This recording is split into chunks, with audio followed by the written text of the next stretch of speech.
I'm Jessica Peresta, host of the Elementary Music Teacher Podcast, a part of the Education Podcast Network. Shows on the network are individually owned, and opinions expressed may not reflect others. Find other interesting education podcasts at edupodcastnetwork.com.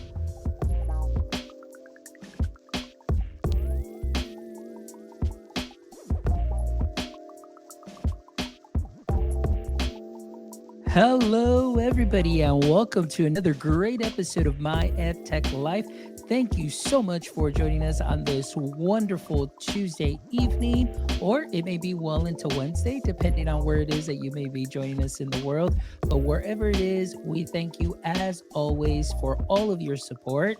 Thank you for making My EdTech Life what it is today. And as always, we appreciate all the great feedback, the likes, the shares, the follows. Thank you so much. As you know, we do what we do for you so we can bring you some amazing content.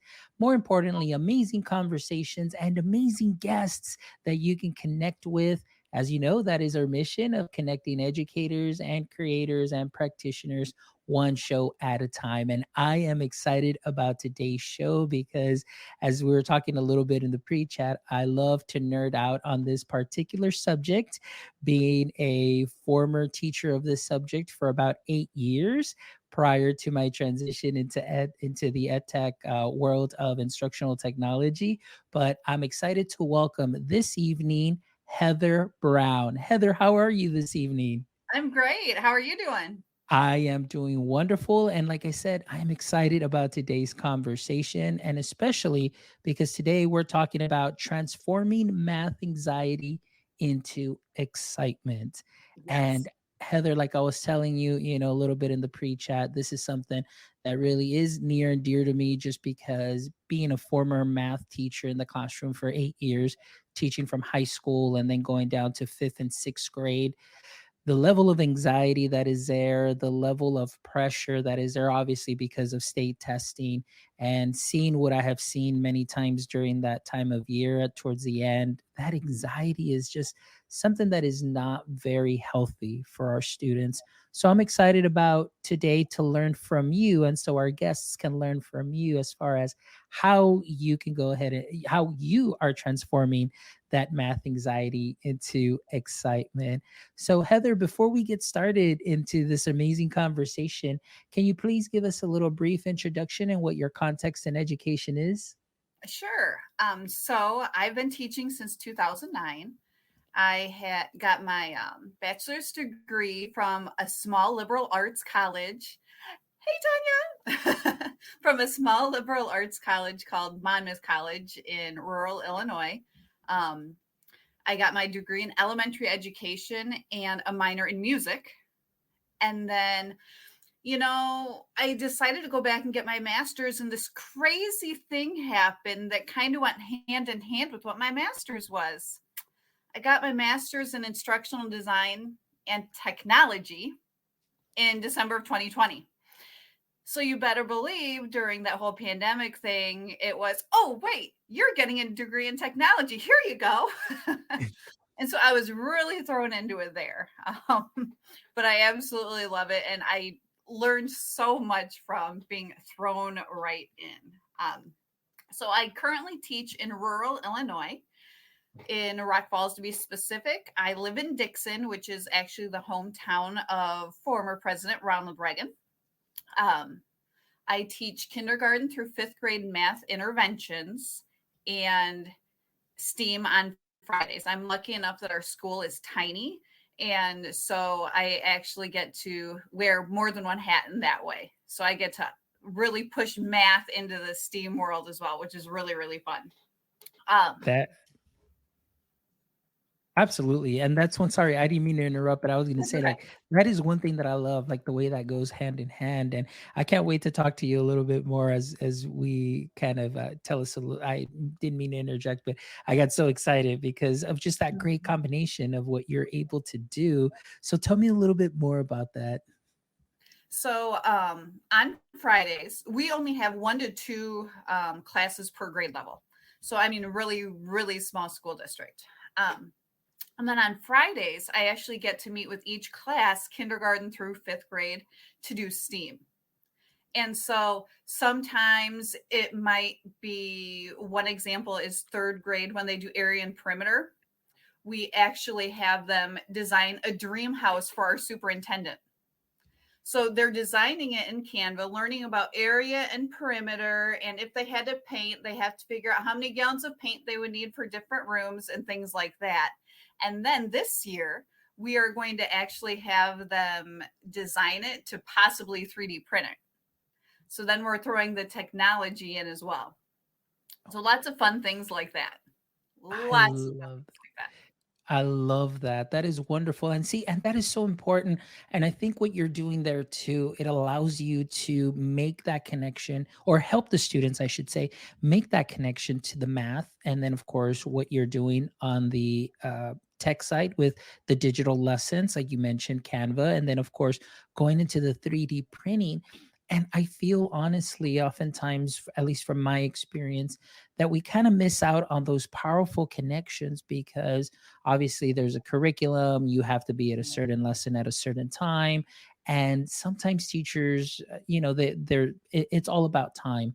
So sometimes they may not have the resources that are available, or maybe they just need just that little kind of, just, hey, here's this additional resource just to make those connections and tie that. But I think just having students be able to think about those things and make those connections is clearly very powerful, and it'll kind of definitely ease some of that anxiety for sure.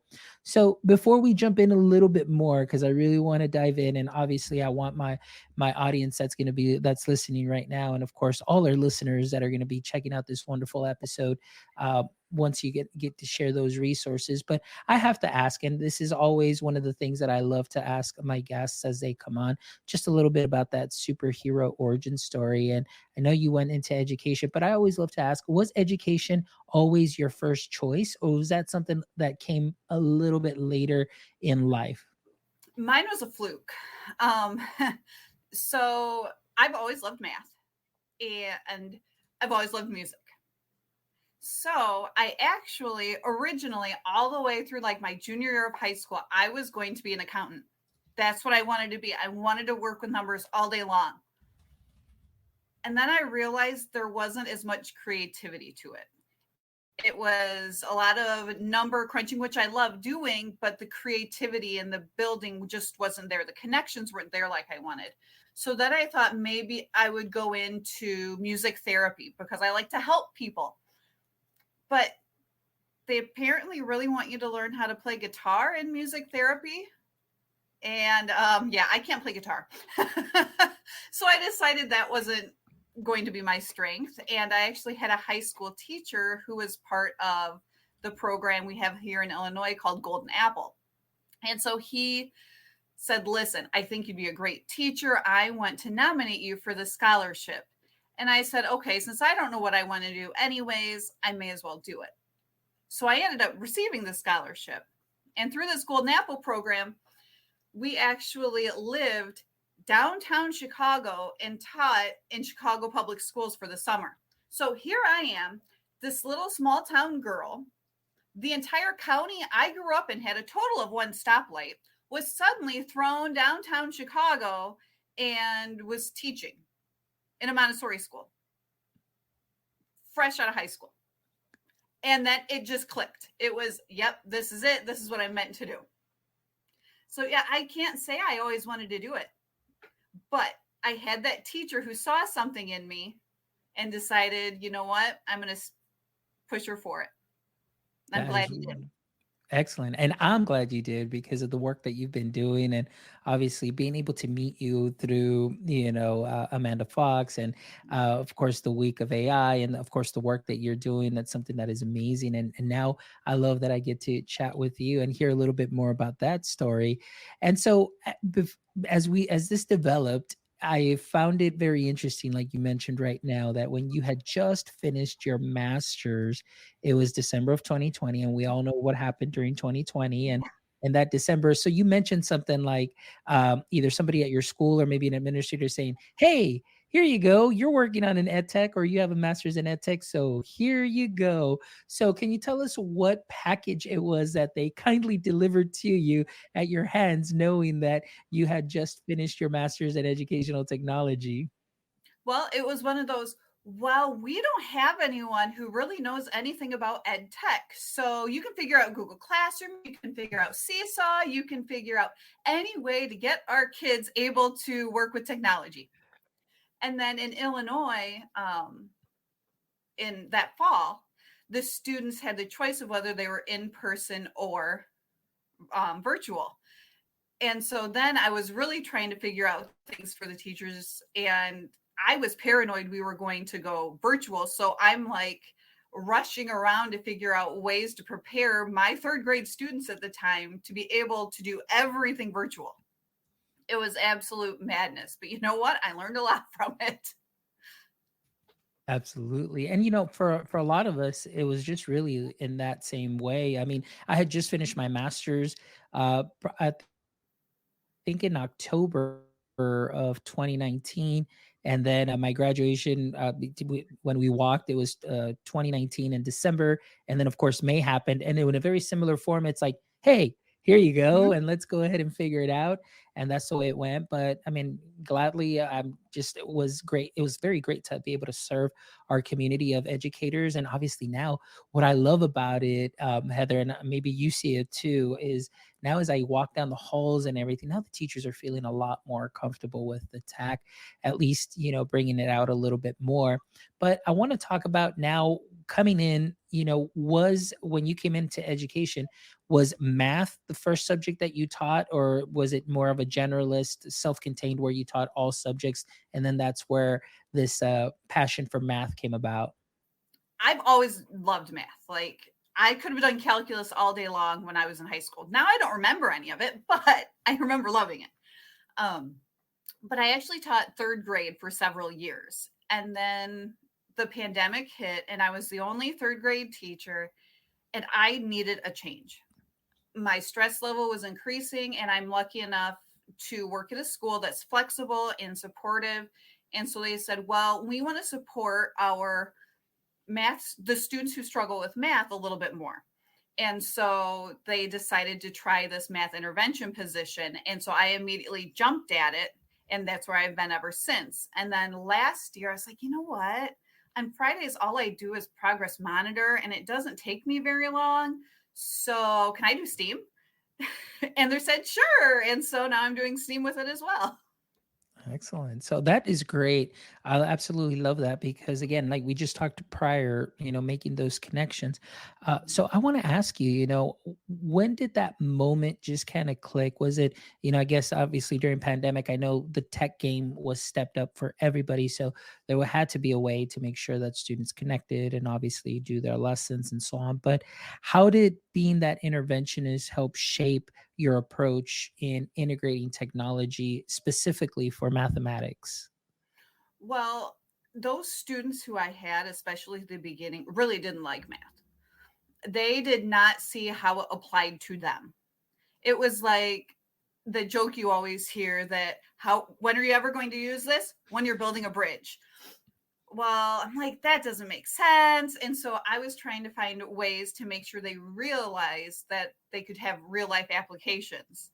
And at first, it just started with word problems being real life application. Then all of a sudden, I was like, wait, what if they could use it like they actually would in real life? Like making the design for someone's house, or doing things like making a brochure for a business and talking about sales prices and percentages, or making advertisements of videos.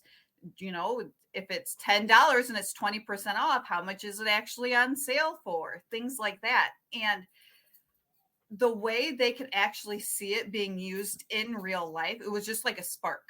And now I have the problem that students want to come back to me. So they will purposely bomb tests so they can come back. And then they figured out, though, I'll make them sit down and retake the test. So they can't do that. But as soon as they realize what it can actually be used for, and really, to me, math is puzzles and just fun games almost. It's puzzles that need to be solved and patterns that you can see and ways to create. It's not just time tests. No, I agree with you. And, one of the things, and I'll be honest with you, like at least my experience, and I'm surprised that I even became a math teacher, but the fact that I did not have a very good experience in sixth grade. My sixth grade teacher, I did terribly in sixth grade mathematics. And I mean, my parents were called in all the time. My grades weren't very good. I didn't understand. I was just very confused, due to a lot of tutoring. And I really thought that there was a problem, and maybe there was maybe a slight problem. But the thing is that I recall that as soon as I managed to kind of just, bounce my way out of sixth grade into seventh grade, but then all of a sudden it's like in seventh grade, that light bulb moment, everything went off, all the lights were turned on, and I was like, wow. And then from seventh grade on, it was just a great experience. And so I can kind of relate a little bit now that I get to work with well, actually I work with K through 12, but especially with K through 6 when I go to the campuses. And then of course, starting January, I call it testing season Mhm. because it seems like everything shuts down because everybody's like, hey, we're focusing on state testing from January all the way to May. The pressure, the look on the students' faces, and then when it comes time to do some testing, just seeing students coming out of the classrooms crying with anxiety prior to the test. So I want to ask you, I know I'm describing that here on what I see, but how have you been able to leverage the power of technology? If you can give us some examples, I know you've given us the 3D printing and so on, but integrating a little bit more tech to ease that math anxiety. What are some of the strategies that you have found very useful? Well, one of the things I do to help with that test anxiety and is more or less to give them little assessments or little questions every once in a while that are formatted like those tests, just so they know what to expect. Now, is that what I do every day? No. Is that what I feel is most important? No. But that way they are prepared. And I also like to give them examples of what would be considered a one, two, three, or four based on whatever rubric they are using that year. But they really need to know what to expect. And that's something that I did struggle with a lot because I do use so much technology and I have them create and I have them do so much, but then they're expected to sit down and type on a computer. And that's really tough for them. So honestly, I think the biggest help is just giving them a few questions every once in a while, maybe not even every day, of that type of question, because I need to show them it's not really that scary and it's okay. Absolutely. And I think that's such a great strategy. But like I said here, I wish that we would kind of adopt that kind of mentality, but it just seems like here it's go, go, go, go, go. And the Mhm. students are just continuously just, worksheet. Well, some teachers are still doing that, but we've substituted now where it's not just the physical worksheet now, but it's just more of that digital, but it's worksheet. Yes. It's really, you just substituted the paper for the digital, but it really does not augment the lesson or redefine the lesson or even slightly modify. It's more of just that substitution piece. So definitely it would be great to encourage teachers to show them how to really augment and modify and redefine some of those lessons, and taking them to that next level. Now, I know from my experience when I went into teaching, coming in from the business world, they're like, hey, you know what? You've got enough hours in finance and this for math and business calculus. So we're just going to go ahead and throw you in ninth grade algebra. And I was like, okay, perfect. So, teaching math, one thing that I realized real quick was that I was teaching it the way that I learned it.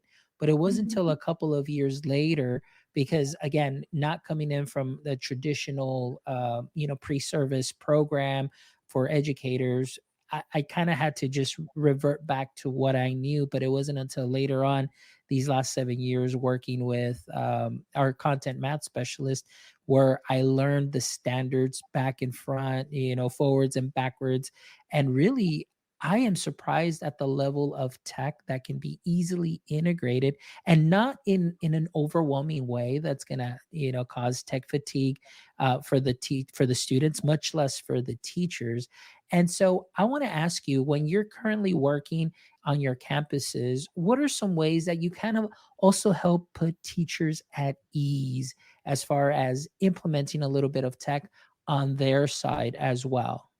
What I love to do is, and I started doing this last year because, as you know, you've seen me at all these tech conferences. I love going to them. What I'll do is, instead of just going and saying, hey, you have to try this, I'm like, hey, I know you have a test coming up. Give me the review, and I'm going to use one of these resources for you to use. And then all of a sudden, like, oh my God, this is awesome. So, like, we have a fourth grade teacher who actually is right across the hall from me, who I've done every single one of her math reviews this year, because she's also pregnant and she has a larger class than most of them. And she's like, these are awesome. Can you keep doing this? And I'm like, yes, I love it. And so she's been using a lot of the Gina Lee ones with the breakout rooms. She absolutely loves that. And then I introduced Book It down to second grade. Well, they realized that there's already things provided with our reading series. And so it's one less thing they have to make. It's easy for them. And all of a sudden, it's like, wait, we don't even have to make it. So not only are they using the tech, but it's saving them time. Our fifth grade teacher absolutely loved Edpuzzle. And she's like, Heather, we cannot get rid of this. We have to keep our school subscription. Help me keep it. And so I'm working on more ways on integrating Edpuzzle for kindergarten and up, things like that. And it's really easy when you have them do a read aloud and then they answer the questions to go with the read aloud, because that matches with a listen to reading, and it's showing that they're actually really understanding the story. It's amazing some of the things they can do. And another thing I like to do, which I thought of this after you had asked me, with those questions that are based off of those tests. So I haven't done this since I taught third grade, so it's been a couple years, but somehow I remembered here. Write the question down and have them respond to it using Flip. So that way you don't have to worry about them typing or anything, but they're getting their thoughts out. And then they can respond to each other. And we had one that the students, when they were responding to each other, they were telling them each other how to expand. And I know on at least the Illinois state test right now, a big thing is finding mistakes of others. And so if they found a student who made a mistake, they were meeting that as well, which was amazing. So it was meeting more than what I was expecting. And technology let that happen. And it helped because those students with reading IEPs could still do it all, because the reading wasn't getting in the way anymore. Yes, absolutely love it. Like 100% to all of that, echo all of that. And that's so exciting. I think I don't know, it's just many times it's just teachers just kind of, once they get that little taste and then they kind of see, it's like, wow, like the whole world is turned around for them in a positive way when they're able to leverage the power of tech. I think it's just simply just that initial fear of the unknown, because I think for myself, since I work with teachers and I'm the one that rolls things out and we've got a new platform and, I visit campuses, my motto has always been just really keep it simple so they can really see the simplicity of it. And I just say, just get clicky with it. Nothing's going to break.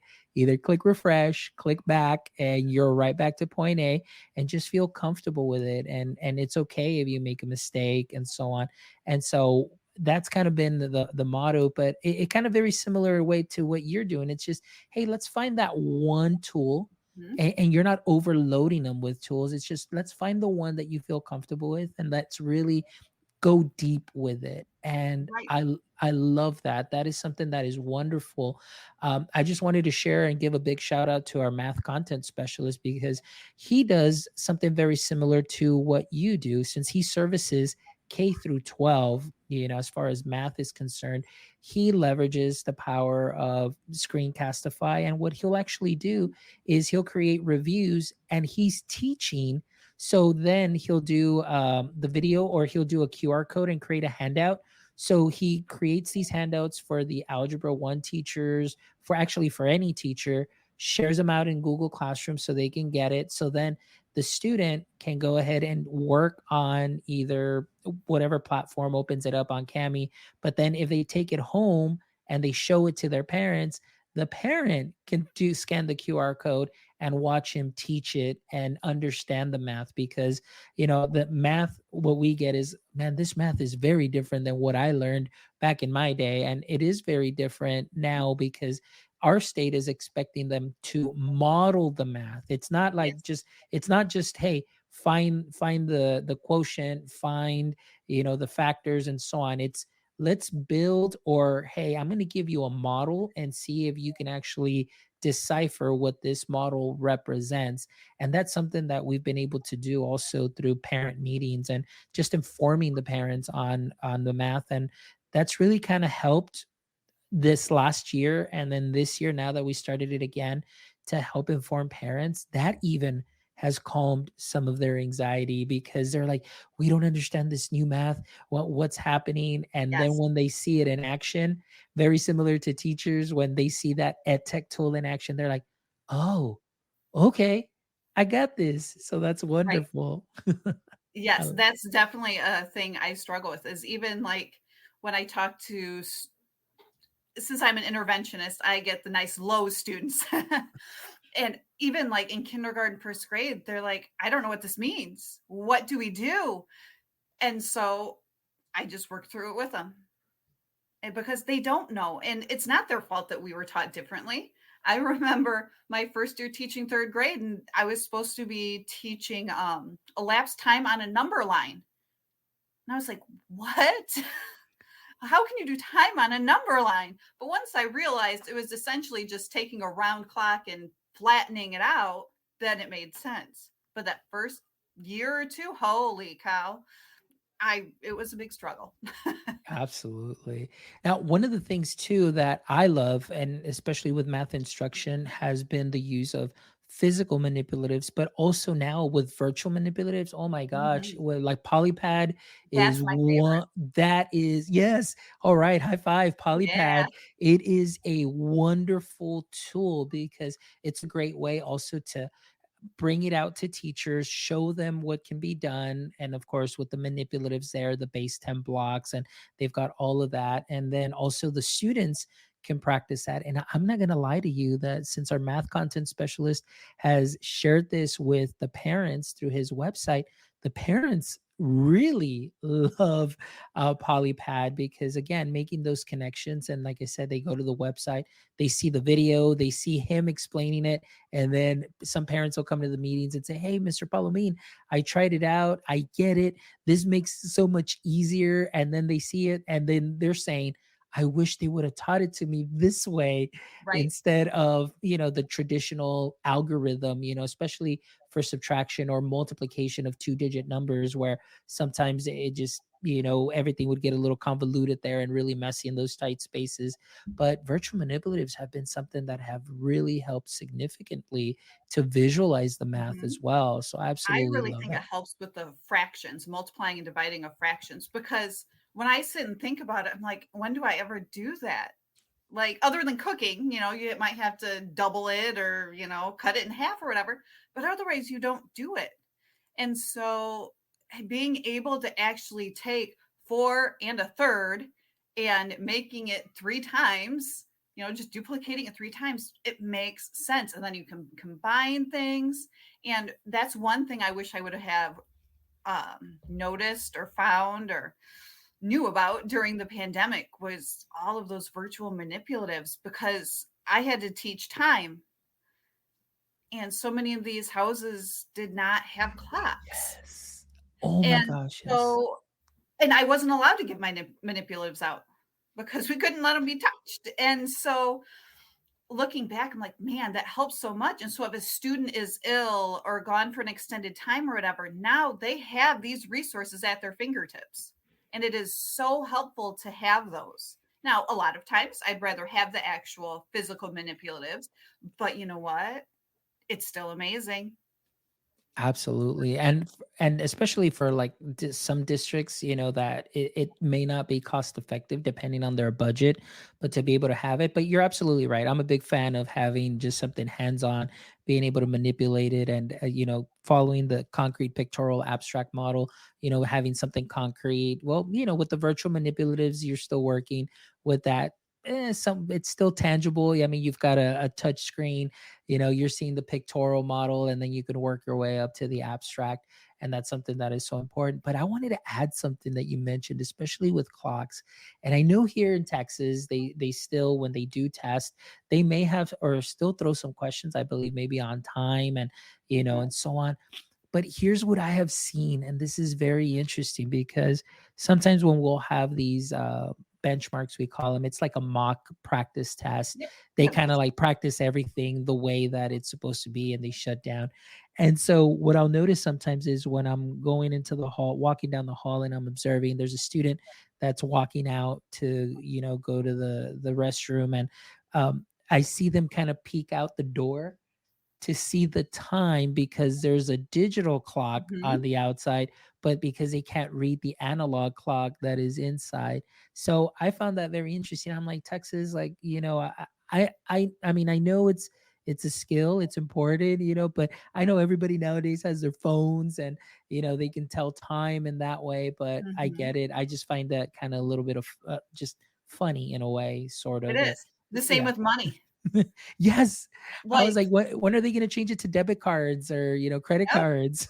yep. Now, I have a 4-year-old son, and he knows all the names of the coins because he has a piggy bank. But how many of these kids are exposed to that type of thing? And if they don't have the exposure, they don't have the background knowledge, and they don't have that connection, and they need that connection. Absolutely. All right. So, Heather, so now as we're talking about this and of course transforming that math anxiety into excitement, I knew that you're working or currently working on a project. Do you mind telling us a little bit more about the project that you're currently working on? Yes. So it's going through a little change currently. I am writing a book about how to change math anxiety to excitement through the use of technology. And I will be featuring different apps and things to really make that math lesson exciting. And one of my favorites has always been Canva. That's kind of what got me started. That's how Amanda Fox found me, and just kind of I skyrocketed from there. So there's definitely Canva templates in there. I also love CuraPod because what CuraPod allows you to do is when you're presenting, you can have everyone responding. It's not just those one or two students. Everyone has a chance. They can draw pictures, they can answer polls. I love using would you rather questions. So, sorry, there's a fly here. Something like, would you rather live zero point 0.5 meters from the beach or 700 meters from the ocean? Well, I said beach and ocean, probably not a good choice, from the mountains or something. And so then they have to convert those decimals to see how far away they are and then make their choice. So you get to learn about the students, what do they like, and then they have to do the math part too. And that's so much fun. I absolutely love it. Things like that. Oh, that's great. And like you said, it's just making those connections, still using the tech and leveraging the power of the tech. And I love one thing that you mentioned, especially like a platform like CurryPod, where everyone has a chance to answer. And I think a lot of the times too, that math anxiety or actually any kind of school anxiety can just be in the classroom for somebody that may not be processing the math as quickly as that first row. And it's usually like the first row, that's where you get all the kids that raise their hand up real Mhm. quick or are just blurting answers. And then then you get to the third row and then the fourth row where it's a little bit more quiet and so on, because sometimes oftentimes I feel that we don't give enough students enough time for process and Correct. processing the math, but also even enough time for discourse and discussion. But like you mentioned, having CurryPod on there and having the ability to actually everybody be able to answer and just be able to answer in a modality that you feel comfortable with. And I love, like you mentioned, you can represent it using pictures, you can go ahead and do numbers, maybe describing it in a different way. But regardless, you're making that connection to the math, which I absolutely love, being able to have them respond in the modality that they feel most comfortable with. Just like you mentioned earlier, too, with something with Flip. I know we have a seventh grade teacher that uses Flip also, and having students explain the problem and get the thought process. And I think that's very important because as a teacher, if it's something that's teacher led, and then you have a certain amount of time that you have for mathematics, sometimes you got to go a little bit quicker, and you can't see every student's thoughts. But being able to give them the ability to either verbalize or maybe create a graphic like you mentioned through Canva can help the student just get a little glimpse as to their thought process, which would help significantly in modifying any kind of instruction. So I absolutely love the tools that you're mentioning and how you're getting your students engaged. So tell me a little bit more, as far as what else we might be able to find within your amazing project that you're working on. One of the big things I focus on in it is that yes, the math standards are important. The content standards are 100% important, and we need to make sure we teach them. However, the standards of mathematical practice, those are the ones like being able to persevere through problems and to model the math and things like that. And as I was writing this section, I remember thinking, you know what? This could actually be applied to any subject, not just math. And then I started sharing it with our reading interventionists, and I started sharing ideas to the gen ed teachers that could apply it to other things. They're like, yeah, that makes sense. I'm like, yeah, especially that persevering one, because that's where we struggle right now. And so I have different ways of practicing those as well. Oh my goodness, that is wonderful. So I love that, because again, like you mentioned, it's cross curricular, kind of just the methodology, the technique. And I'm sure, like you mentioned, so, your teachers being able to find that value in the practice, and being able to take something and be able to implement it into, or like I always like to say, take that something and sprinkle it onto what you're already doing great. And Yes. making it your own. And of course, at the end, it really is making sure that not only the teacher feels comfortable with the tech, number one, but also that the students are able to use that in a way that is going to make them also feel comfortable and engage them. I mean, just leveraging the power of technology is something that is wonderful and can really create those learning experiences. It's like my friend Kevin Doherty always says, you become that learning engineer. Yes. You're engineering that learning process, and I absolutely love it. So, as we're talking here about your book, I want to ask you though, what was that precise moment where that light bulb moment clicked and you said, "Aha, this is what I want to do." That led to that book. What was that moment? That moment was Amanda Fox saying, hey, you rock at Canva. I want you to write a book about math for Canva. And I said, I'm a math person. I'm not a writer. But I also helped edit her Canva book. And she's like, oh, yeah, you are. You can do this. You've got it. And so that's what started it. And so That now it's just transforming bit by bit. And with the use of AI now, I'm like, I have to include that because it's such a big part of our lives and it makes our lives easier and it saves us time. Like all the personalized feedback AI can give students, or that it can save us time and then we can give that personalized feedback to the students, is just amazing to me. Yes, absolutely. And a couple of things there that you mentioned that I absolutely love. Number one, Amanda Fox definitely knows talent. So if she came up to you and said, "Hey, you got to do this," then she's definitely got a great eye for that. So for sure, that is a non-negotiable. You're going to do it if Amanda says you can do it. Yes. So that's wonderful. So that's great. Number two, like you mentioned too, yes, absolutely. With everything that we're seeing right now and the possibilities of AI in education. I mean, I know we talk about it a lot. We've seen, some teachers really put it into practice and doing some amazing things. And, sometimes I think that many times teachers may feel a little overwhelmed or say, like, I don't know if it could work for math, but absolutely it could really work for anything. And I love what you mentioned, that personalized feedback, but also we were doing a show yesterday on a platform called Short Answer, but I think it's also the immediacy of feedback is so important, because oftentimes, I mean, back in our day, and I'm aging myself, but when I had to get the handouts or the test back and be able to grade that and do the feedback, and then of course they take the test on Friday, so then I give it back on Monday. But by then, everything that was gone over that week is a blur because of their weekend. So then when they come back, it's that feedback is, it's like, oh, okay, well, I could have used this later on or earlier, if I Right. would have given it. So yes, absolutely, leveraging that power for that feedback is something that is wonderful. So I totally agree with you on that. So I'm excited and looking forward to your project and to be coming to fruition. And so, might there be a possible timeline, like for our audience members, just that are anxious, that might want to get their hands on their book? Is there maybe like a timeline as far as for its release? I'm hoping this summer Okay, because of us perfect. having to adapt it. I'm hoping for this summer. Awesome. Well, that's wonderful. And that's, yeah, summer. That is good. Sorry, I just want to give a shout out here to Tim Cavey also as well. So Tim says here, oh wow, you return test on the very next school day. Fonts, well done. Well, Oh, Tim. I could I could return the test the next day, but when they wrote their 5-paragraph essays on their historical figure for the Wax Museum, that one took a while. Definitely, yes.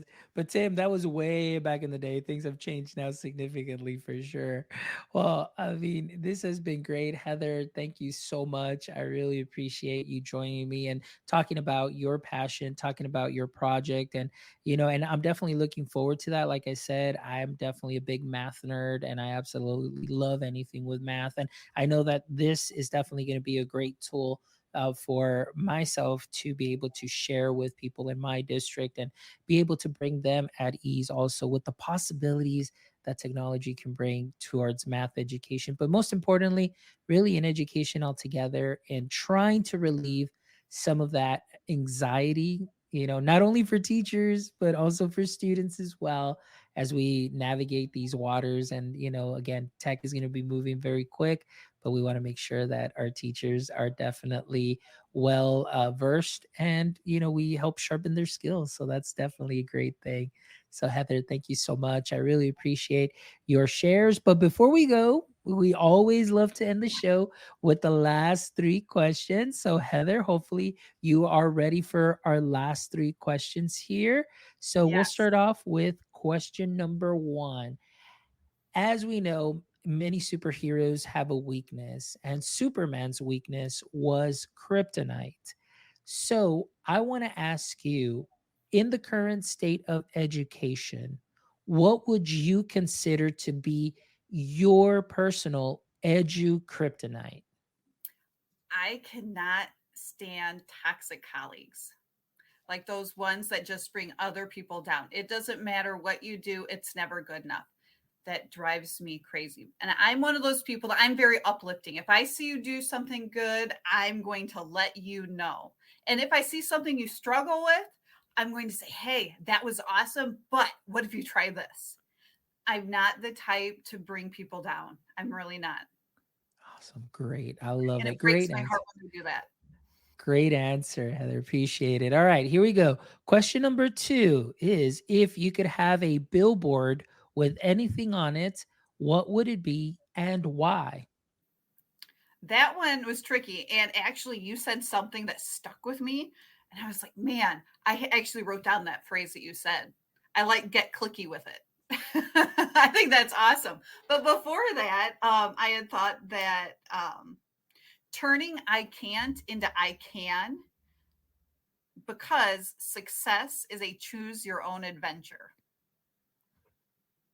And I also edit books and lay out books for teacher goals. And so I'm very into reading as well, which is funny because I'm a math teacher, but that choose your own adventure. It's your choice.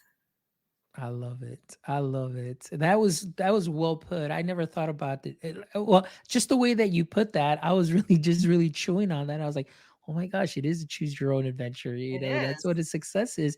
And I never saw it that way. But now that you shared that, I'm like, oh my goodness, you're absolutely right. I love that. All right, Heather, question number three. Now, question number three, it can't be your current project, okay? Because we know Okay. that you're working on that. So let's pretend that you're currently not working on that current project. And if you had to write a book tomorrow, what would that book be about? It would be about how to support your fellow educators. Because, like I said, I cannot handle toxic colleagues. And so I feel like by having a book out, maybe if it got into the right hands, it might show how to support people rather than bring them down. And I feel that's so important because who wants to walk into a building that you're always on edge, walking on eggshells? And I don't think any staff member should feel that way.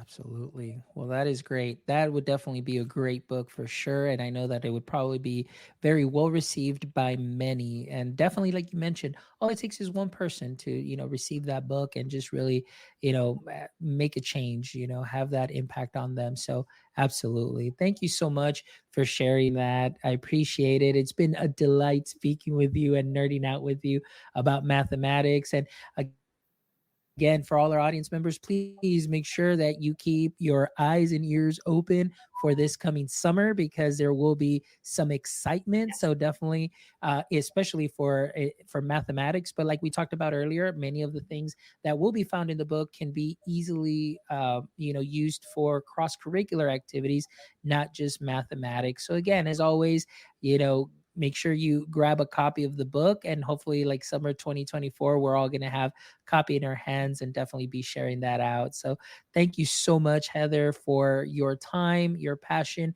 your work, and everything that you do for all educators around and for the education landscape. You've been an amazing guest, and as always, anybody who is a guest on My EdTech Life always has an open invite. So maybe as the time comes near in that summer, we would definitely love to have you back so you can go ahead and present your newly released book. That way, all our audience members can definitely know a little bit more about that work and, of course, know where to find it and build some hype around it because it's definitely going to be something great. So, For thank you so sure. much. Appreciate you, Tim.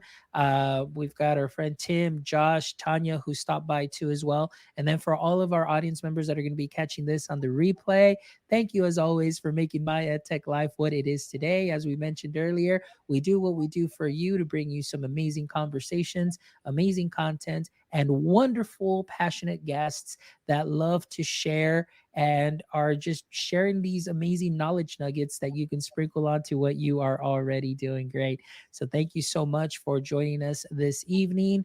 But please don't forget to visit our website at myedtech.life, where you can check out this amazing episode and the other 240 wonderful episodes with amazing educators, education practitioners, entrepreneurs, edupreneurs, creators. There's a little bit of something there for you and for everyone. So please make sure that you check out those episodes. And if you would love to contribute to our mission of connecting educators one show at a time, please stop by our merch store where you can check out some My EdTech Life gear, and you'd be supporting the show as all of that goes back into our production so we can continue to do this week in and week out and bringing you some amazing conversations and content as well. So thank you so much, guys. I really appreciate you all. And my friends, as always, don't forget, stay techie.